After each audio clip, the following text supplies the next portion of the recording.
A secret life is sending shockwaves through Oklahoma's law enforcement community. And tonight we know more about the former drug agent accused of working side by side with Mexican drug cartels. Francisco Javier Reyes is facing several charges related to a gun smuggling scheme he carried out while working for the Oklahoma Bureau of Narcotics. New at 10, Rusty Surrett digs deeper into Reyes' background.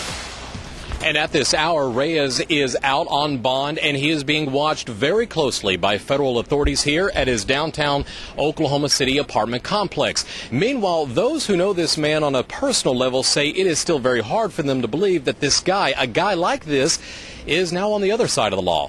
Absolutely. Look at that. This is amazing. There's one thing that sets Club Albee apart from the rest of the clubs in Bricktown, and that's the Hookah Lounge.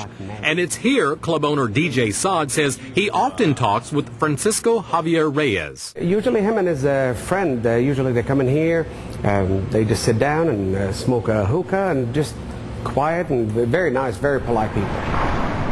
DJ Saad says Reyes, who also goes by the name of Frank, was a frequent customer and would often talk about the hookah bar Reyes himself co-owns in Stillwater.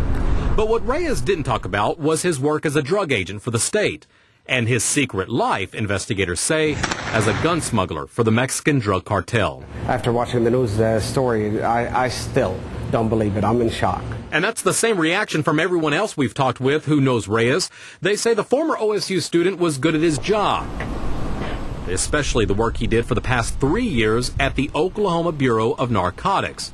But now his patrol vehicle sits parked at that agency instead of his downtown apartment where the 29-year-old is now under house arrest. And it's at the apartment where agents with the ATF say they've been tracking Reyes and his whereabouts for some time now. According to court documents, those ATF agents also recovered dozens of assault rifles, many of them AK-47s, heading to Laredo, Texas, and then traced them back to Oklahoma and then ultimately to Reyes. Investigators say Reyes would recruit several friends in the Stillwater area and across the state to buy those firearms for him, and then he'd complete the paperwork to get the guns to Mexico. Agents say Reyes recruited several of the gun buyers from his hookah lounge. One of them was 28-year-old Kyle Wooten, who did electrical work at the lounge. Wooten has since died, and his wife and kids are now in hiding in fear of his connection to the gun smuggling scheme.